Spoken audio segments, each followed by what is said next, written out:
Liberando su potencial. Hablando de potencial humano, ¿alguna vez se han preguntado a qué se debe la gran disparidad de resultados y desempeño entre una persona y otra? Una persona que percibe $250,000 anuales no es 10 veces más astuta ni mejor que una persona que percibe $25,000 anuales. ¿Por qué la diferencia de 10 veces sus ingresos? Y si tomamos a una persona que percibe $2,5 millones al año, ¿será esa persona 100 veces mejor, más astuta que la persona que gana $250,000? Imposible. En un estudio reciente de coeficiente intelectual probaron a 1,000 personas de una cierta población y llegaron a la conclusión de que la mejor persona entre los 1,000 solo era 2,5 veces más astuta que la persona de menor coeficiente intelectual. Solo 2,5 veces la disparidad, y tal vez eso sea con toda la población. ¿A qué supone que se debe la diferencia? Al hablar de potencial humano, llegamos a una fórmula que deduje hace algunos años. Tal vez eso lo explique un poco. La fórmula comienza con lo que llamamos AI. O sea, atributos innatos, las cualidades, la inteligencia, la habilidad, el temperamento, cosas con las que se nace que no pueden cambiarse mucho. Además de los atributos adquiridos. Estos atributos son muy importantes, son su educación, su capacitación, sus capacidades, su experiencia, conocimiento, sabiduría, etc., multiplicado por A, que es su actitud, es igual al potencial humano individual, o al desempeño humano individual o resultados individuales humanos. Ahora, de estos tres, los atributos innatos se traen desde el nacimiento. Los adquiridos pueden cambiarse, pero se necesita cierto tiempo para ello, aunque a veces cambiamos muy rápidamente. Cierta información valiosa puede cambiar dramáticamente su eficacia, pero las actitudes pueden aumentarse o disminuirse dramáticamente en segundos. Cada vez que mejoramos nuestra actitud, multiplicamos todas nuestras capacidades. Una actitud ha sido llamada acertadamente el lenguaje más importante del ser humano, la palabra más importante del idioma en el humano. Todo lo que hacemos en la vida, según un estudio en Harvard entre estudiantes ejecutivos, será en un 85% de actitudes.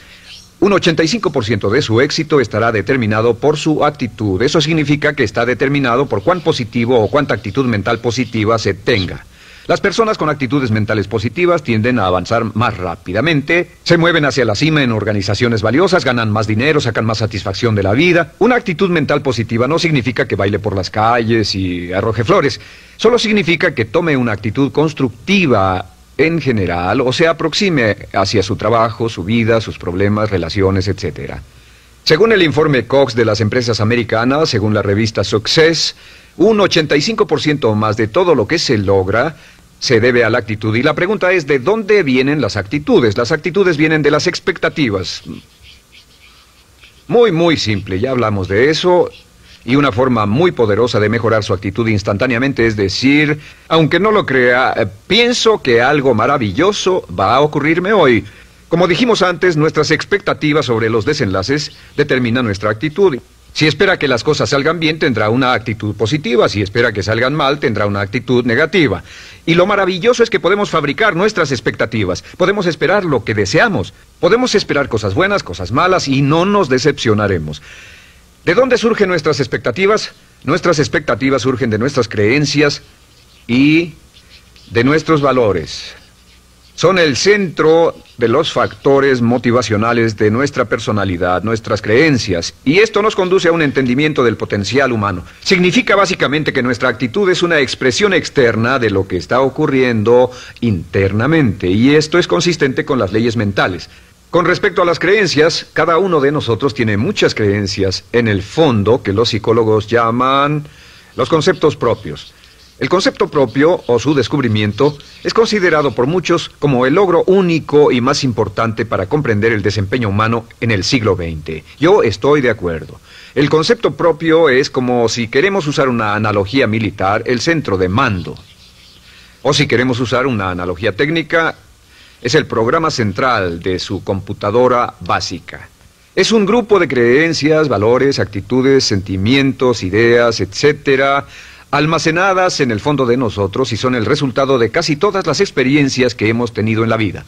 Y algunos investigadores dicen que el concepto propio comienza a formarse aún antes del nacimiento, pero el concepto propio, una vez colocado, precede, predice y determina sus niveles de eficacia y desempeño en todas las áreas de nuestra vida. El concepto propio se convierte en el centro de mando o el programa maestro. El concepto propio de este grupo de creencias determina lo que dirá, lo que hará, cómo actuará, cómo se siente y reacciona, etc. ¿Qué significa esto? Significa que todas las mejoras en su vida externa, todos los cambios en su realidad comienzan con un cambio en su concepto propio.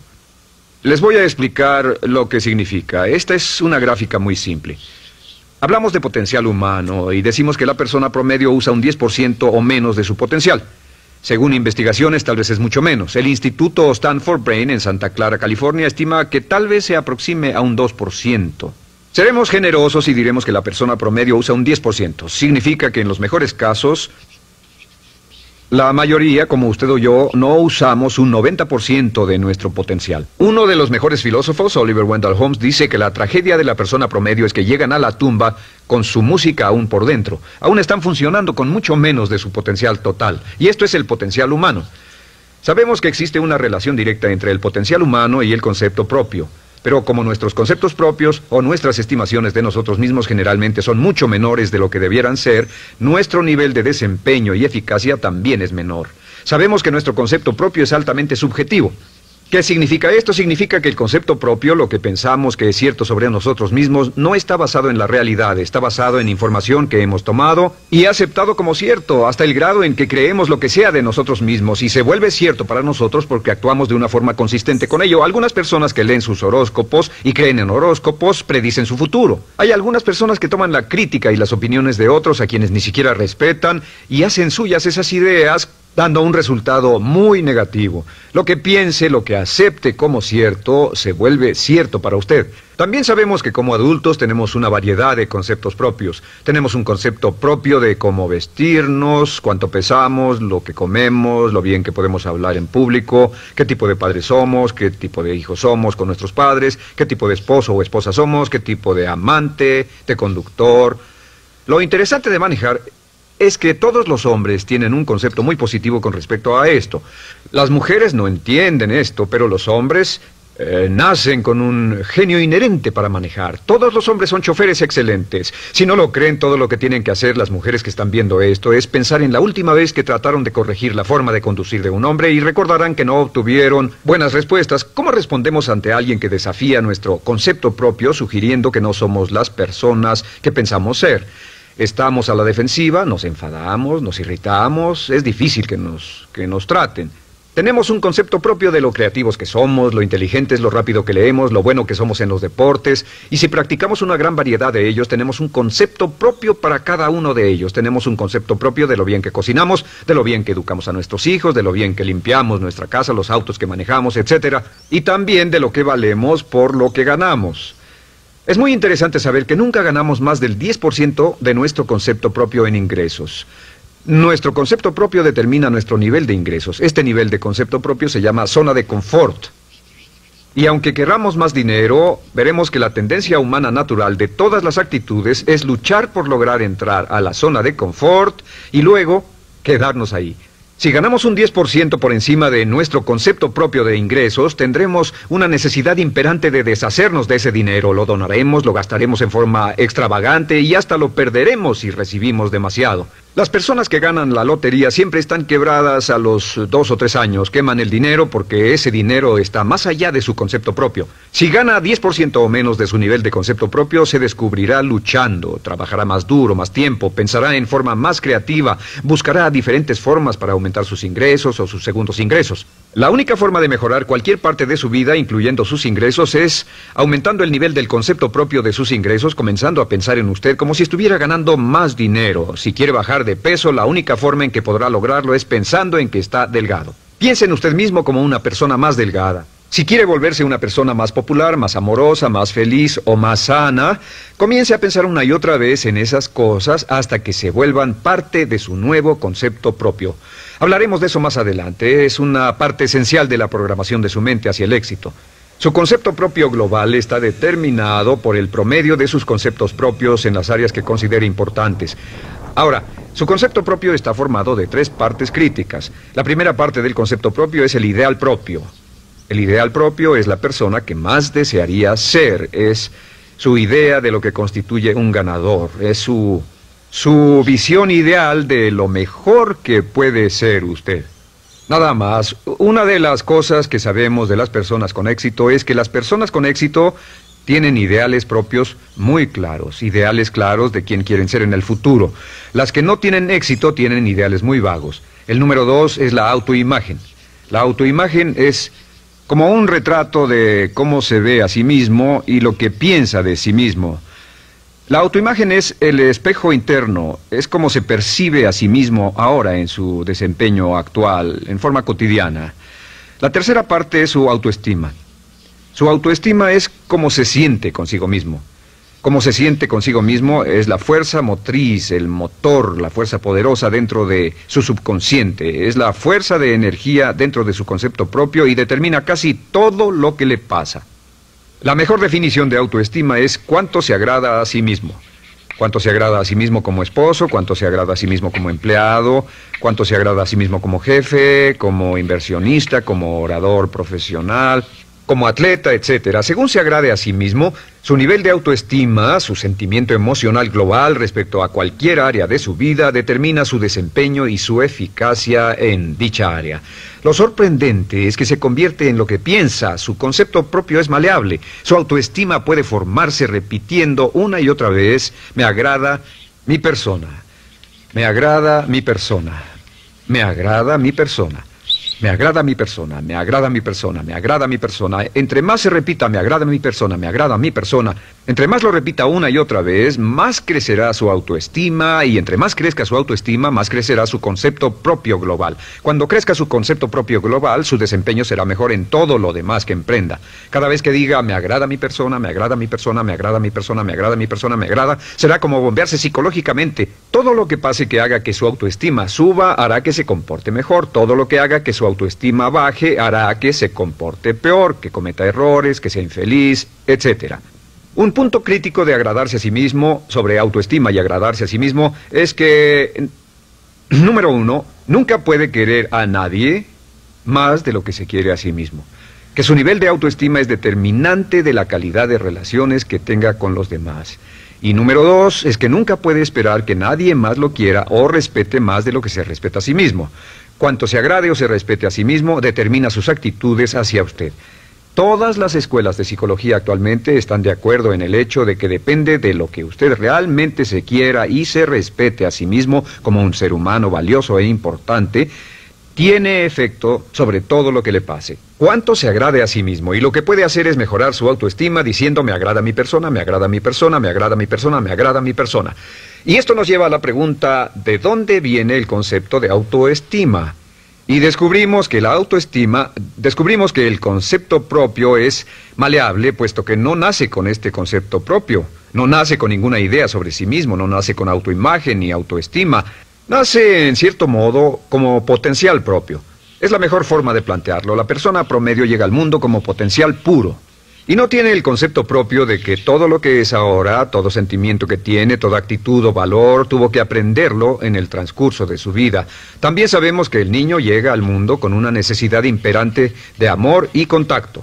Y como una gran cantidad de investigaciones lo indican, necesitamos mucho amor y contacto durante toda nuestra vida, pero en especial durante nuestros años de formación, porque de niños aprendemos quiénes somos, cuánto valemos, si somos importantes, inteligentes, amorosos, chistosos.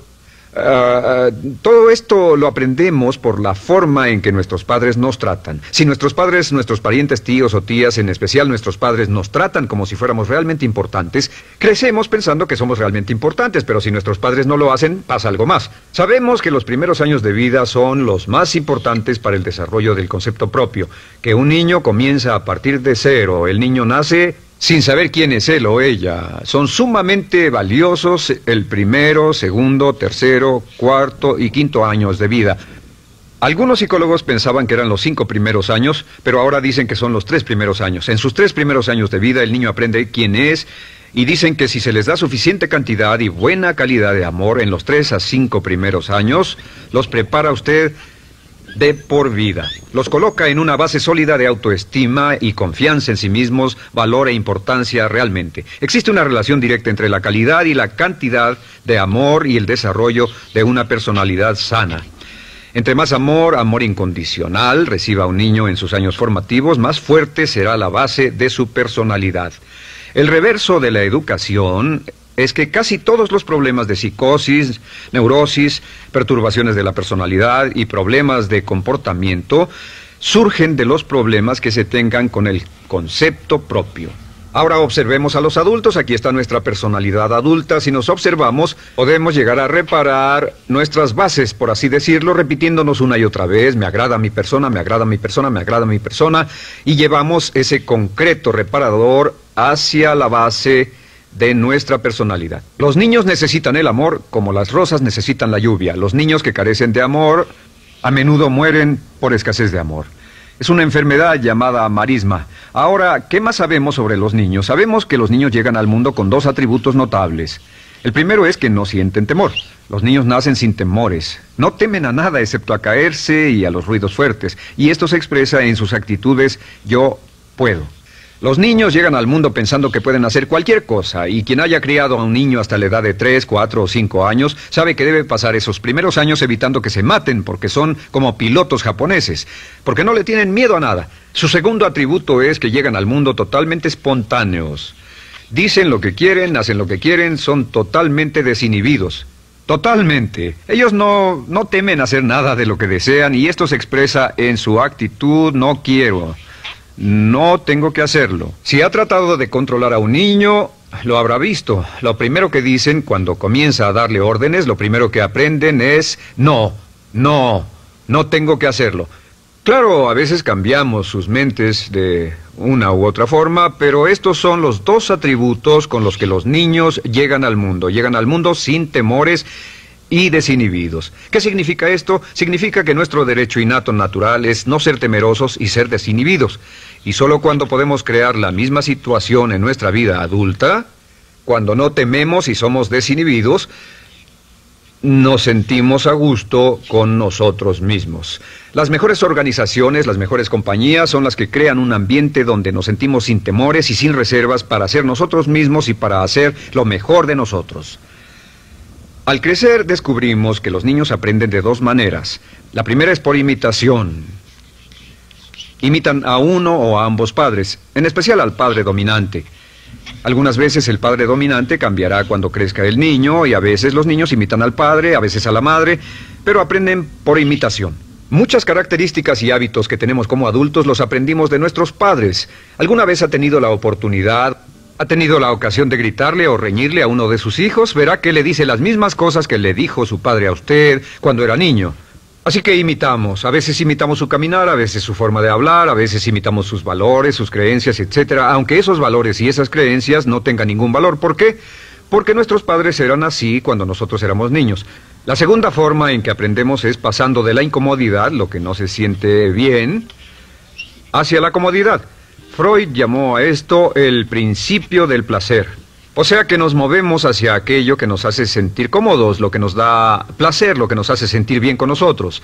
Nos movemos de la incomodidad hacia la comodidad. Así es como aprendemos a no mojar el pañal, por ejemplo. Sabemos que no es agradable caminar con popó o pipí en nuestros pañales. Vemos lo que hacen nuestros padres, vemos lo que nuestros parientes hacen y decimos: estas personas no hacen lo que yo. Así aprendemos a caminar y lo demás. Así que de la incomodidad hacia la comodidad. Durante toda nuestra vida, por cierto, así es como aprendemos. Imitamos leyendo lo que otras personas hacen, estudiando libros y en el trabajo, imitamos cuando vamos a la escuela, y hacemos lo que nos da resultados positivos, lo que nos da refuerzos positivos, y hacemos cada vez menos las cosas que nos causan incomodidad o dolor. Ahora, muy temprano en la vida, como equivocación o como resultado de una equivocación que los padres cometen en la crianza, los niños comienzan a aprender hábitos y patrones negativos. Los patrones y hábitos negativos tienen sus raíces principalmente en la crítica destructiva. La crítica destructiva comienza muy temprano en la vida, a veces en los primeros meses. Y la crítica destructiva la usan los padres para dirigir y controlar a sus hijos. Desafortunadamente, tiene un efecto muy peligroso y dañino sobre nosotros, ya que la crítica destructiva tiende a minar la integridad de la personalidad del niño. Muchos de nosotros, incluyéndome a mí y a muchos de ustedes, nos hemos visto minados y heridos por la crítica destructiva más que todas las guerras en la historia. Ahora, como resultado de la crítica destructiva, comenzamos a desarrollar hábitos y patrones negativos. Los patrones de hábitos negativos son respuestas condicionadas hacia los estímulos. Los patrones de hábitos negativos se desarrollan en los inicios de la vida. Se desarrollan como resultado de una repetición del temor y el dolor una y otra vez. Se desarrollan como resultado de la crítica destructiva, el castigo físico, etc. En los inicios de la vida comenzamos a desarrollar dos manifestaciones que nos persiguen durante toda nuestra vida y más que ninguna otra cosa inhiben nuestro potencial. La primera es la llamada patrón de hábito negativo inhibido. El patrón de hábito negativo inhibido se aprende cuando al niño le dicen una y otra vez no. Aléjate de ahí, no toques eso, y se le castiga. Cuando el niño intenta algo nuevo, o se involucra con algo, o huele algo, o derrama algo, o rompe algo accidentalmente, el padre estalla y se enfada mucho. Como ven, el niño está impulsado por la curiosidad insaciable de explorar su mundo.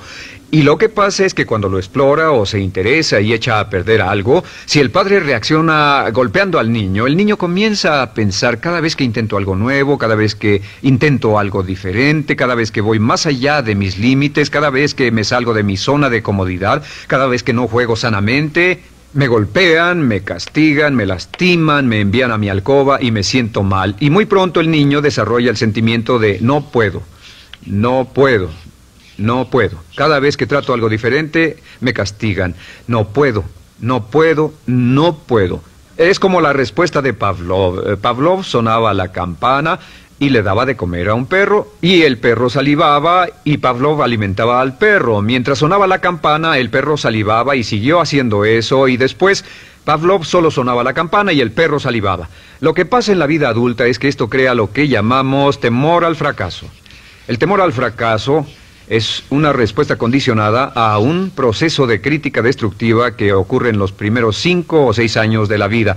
El temor al fracaso automáticamente nos activa, nos sentimos ansiosos, tensos, intranquilos, sentimos presiones y estrés en nuestro plexo solar, sentimos ganas de retirarnos del evento, y el temor al fracaso es la razón principal por los fracasos en la vida adulta. Es la razón principal por la que evitamos cumplir plenamente nuestro potencial.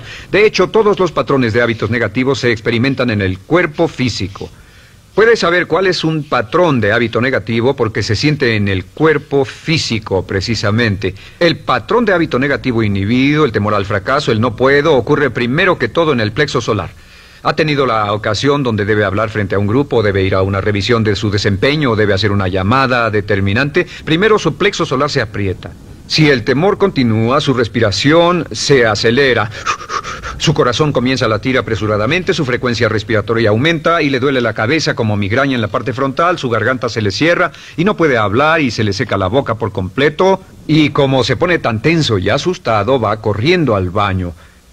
Estas son todas las manifestaciones. No hay peligro físico, pero sí peligro psicológico, una respuesta condicionada. Cuando sentimos estas cosas, la tendencia es retirarse de la situación que las ocasiona y es la razón por la que no logramos mucho si retrocedemos. Es muy importante. El segundo patrón de hábitos negativos es el compulsivo. El patrón de hábito negativo compulsivo se aprende cuando a los niños se les dice una y otra vez, más vale que lo hagas. Si no lo haces, tendrás problemas o me las pagarás. A los niños se les convierte en recipientes del amor condicionado. Los padres no intentan hacer esto, pero lo que hacen es sugerirle al niño, no te amo, por lo tanto no estás a salvo, a menos y hasta que hagas lo que yo quiero. El niño crece sintiendo, tengo que hacer lo que quiera mi mamá. Debo complacerla, debo complacer a papá, debo complacer a los demás, debo complacer a mis parientes y a veces debo complacer a mis semejantes, debo complacer a mis maestros, debo complacer a todo el mundo y crecen con esto, debo. No puedo hacer lo que quiero hacer, debo hacer lo que complace a las demás personas. Este patrón de hábito negativo muy temprano en la vida se traduce en el temor al rechazo. El temor al rechazo lo experimentan los hombres como adultos como un comportamiento tipo A. Hablaremos del comportamiento tipo A posteriormente. El comportamiento tipo A es una necesidad compulsiva o excesivamente compulsiva de complacer de algún modo a alguien sin normas de comportamiento, prácticamente sin pensarlo. El temor al rechazo nos impulsa, nos hace muy sensibles a las necesidades de los demás. Hacemos cosas que otras personas quieren, no hacemos lo que nosotros queremos. Siempre estamos tratando de complacer a los demás. Tenemos preocupaciones o nos importan las opiniones, sentimientos y actitudes de otros hasta el punto donde ocultamos nuestras necesidades. El temor al rechazo se siente en la columna del cuerpo. Se divide el cuerpo a la mitad y se siente hacia abajo en la mitad posterior del cuerpo. El primer lugar donde comienza a sentirse el temor al rechazo es generalmente en los hombros y el cuello. Nos sentimos entumidos, duros, tensos. Cuando tenemos mucho que hacer sentiremos un estrés tremendo en la columna. Los músculos se estiran en la parte posterior. A veces se manifestará como flebitis y venas varicosas y a menudo nos darán dolores de cabeza en la parte posterior de esta porque las arterias carótidas que llevan la sangre hasta la cabeza, los músculos a su alrededor se contraen y la cantidad de sangre que fluye hacia la cabeza fluye más lentamente y se siente un terrible dolor de cabeza en la parte posterior. Estos dos temores, los patrones de hábitos negativos compulsivos, el compulsivo y el inhibitorio, son resultado de la crítica destructiva, el gran destructor de la personalidad que nos persigue durante toda la vida. Y lo maravilloso de todo esto es que como son patrones de hábitos aprendidos, podemos olvidarlos. Podemos acabar con el temor al fracaso que nos detiene. Podemos acabar con el temor al rechazo que hace que hagamos cosas que complacen a los demás en vez de complacernos a nosotros, trabajando con nuestra propia autoestima. Porque existe una relación inversa entre la autoestima y el patrón de hábitos negativos. Porque entre más se agrade a sí mismo, menos teme al fracaso. Entre más se agrade a sí mismo, menos teme al rechazo. Entre más se agrade a sí mismo, menos temerá a cualquier cosa. Y si sigue repitiendo, me agrada mi persona, me agrada mi persona, me agrada mi persona una y otra vez, si sigue diciendo esto, con el tiempo su autoestima sube más y más y más y más y sus temores desde luego bajan. Cuando su autoestima sube, sus temores van en dirección opuesta. Ahora, ¿cómo enfrentar la crítica destructiva si debe criticar a otras personas? Pues eso es muy simple. Muchos padres nos han preguntado eso. ¿Cómo se controla a los niños? Una de las claves para controlar a los niños es dirigirlos para que hagan algo constructivo en lugar de hacer algo destructivo. Otra cosa que debe recordarse es que lo que quiere hacer es que quiere dar una crítica informativa, crítica constructiva, lo que significa que se les dice a los niños lo que pueden hacer o a los adultos lo que pueden hacer mejor. Todo el propósito de dar retroalimentación de cualquier tipo es mejorar el desempeño.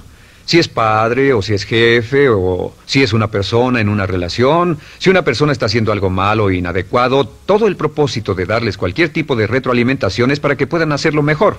Sin embargo, existe una relación directa entre la autoestima y la crítica destructiva. Cada vez que se critica a una persona, su autoestima baja. Y cada vez que su autoestima baja, su habilidad para desempeñarse baja.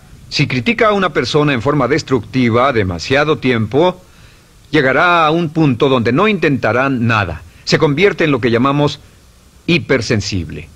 Un adulto hipersensible es aquel que no puede aceptar críticas de nadie. Un adulto hipersensible es una persona que está muy tensa, ansiosa, si siquiera sugiere que no está haciendo lo correcto. Si trata con un adulto hipersensible, la clave es sentarlo y recordar 4 cosas. Número 1, comenzar con alabanzas. Número 2, proteja la autoestima de la persona a toda costa. Número 3, discuta el desempeño y no a la persona. Hable del comportamiento más que de la persona. Y número 4 es enfocarse hacia el futuro en vez de en el pasado. Enfóquese hacia lo que va a hacerse en forma diferente en el futuro en vez de lo que pasó en el pasado. ¿Por qué? Una razón muy simple, porque una persona no puede controlar el pasado. Al no poder controlar el pasado, cualquier crítica de lo que han hecho en el pasado les da un estrés tremendo y frustración. Así que, en resumen, la clave del éxito en la vida es una actitud mental positiva. Una actitud mental positiva se basa en expectativas de éxito, de una serie de expectativas positivas. Esa serie de expectativas positivas se basa en sus creencias y en su concepto de sí mismo. El centro de su concepto propio que determina su eficacia en la vida es su autoestima, y su autoestima se mide por cuanto se valore a sí mismo. Las dos cosas que nos frenan más que nada son el temor al fracaso y el temor al rechazo. Y uno de nuestros secretos centrales de éxito es este: Conviértase en un organismo generador de autoestima perpetua. Haga continuamente cosas para usted mismo, hacia sí mismo en su vida, que hagan que se agrade a sí mismo, que se ame, que se acepte, que se respete, que hagan que se sienta fantástico con usted mismo. Si es un jefe o un padre, no olvide que la clave para el máximo desempeño en su hogar y en su trabajo es hacer que las personas se sientan maravillosamente consigo mismas. Entre mejor se sienta consigo mismo y más se agrade, más probable será que logre que las personas a su alrededor lo quieran, lo acepten, lo respeten, se respeten.